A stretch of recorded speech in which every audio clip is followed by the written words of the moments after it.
জগতে এমন জায়গা নাই যেখানে আল্লাহ সাহায্য করতে পারে না। আছে নাকি? এমন সমস্যা নাই যেটা রাব্বুল আলামিন দূর করতে পারেন না। সুতরাং সর্বাবস্থায় আল্লাহতে আত্মসমর্পিত হয়ে চলতে চেষ্টা করুন।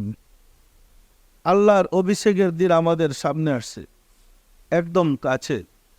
রাব্বুল আলামিন রাহমাতুল আলামিনকে সৃষ্টি নিজের দিকে অতি গোপনে নূরে যা ছিল ধনাগারে, নূরে মোহাম্মদী পৃথক করিয়া নিজেকে প্রকাশ করে।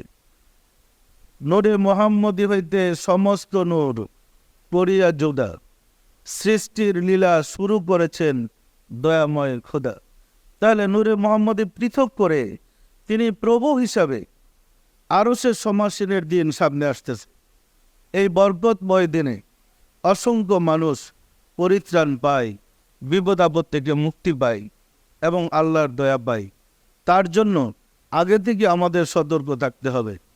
পাশাপাশি কারবালায় নবী পরিবারের 1 তারিখ থেকে, মহরমের 1 তারিখ থেকে তারা যাত্রা করেছিলেন।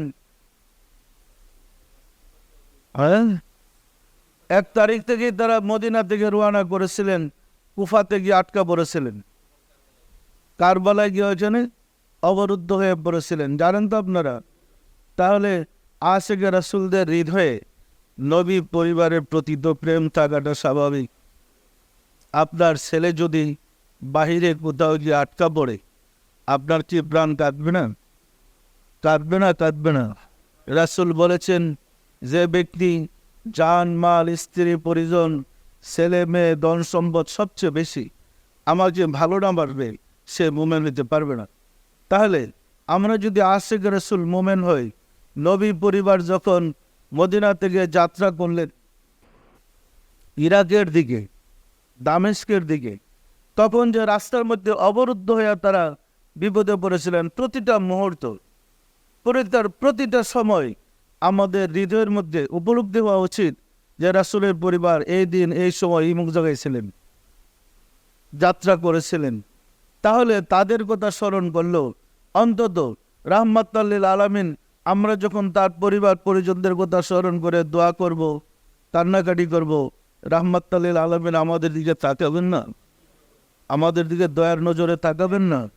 সেই মহরম মাস এসে গেছে, একদম সামনে।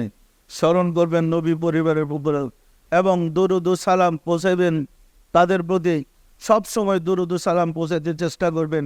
এমনি তো আমাদের রুটিন আছে, প্রতিদিন ফজরের আগে অর্থাৎ রহমতের সময় আর এশার নামাজের পরে আমরা দরুদ সালাম পৌঁছাই। একদম নিয়মিত যেন ভুল না হয়। এশার পরে আর রহমতের সময় এই 2 টাইমে যেন আমরা দরুদ ও সালামে ওনাদের জন্য দোয়া করি। যদি দোয়া করি, আসলে আমাদের দোয়ার অপেক্ষায় কি ওনারা বসে আছেন? ওনাদেরকে আমরা কি দোয়া করব? ওনাদের প্রতি দরুদ সালাম দোয়া পৌঁছানোর অর্থ ওনাদেরকে স্মরণ করলাম। আমরা যখন ওনাদেরকে স্মরণ করলাম, ওনারা দয়া করে আমাদেরকে স্মরণ করবেন। ওনারা যদি দয়া করে আমাদেরকে স্মরণ করেন, তাহলে আমাদের বিপদ থাকার কথা নয়। আমাদের বিপদ থাকবে, রাব্বুল আলামিন আমাদের প্রতি খুশি হবে। তাই মহরমের শুরু থেকেই আমরা মহব্বতের সাথে দরুদ ও সালাম পেশ করব। পারবো? পারবো না? পারবো না।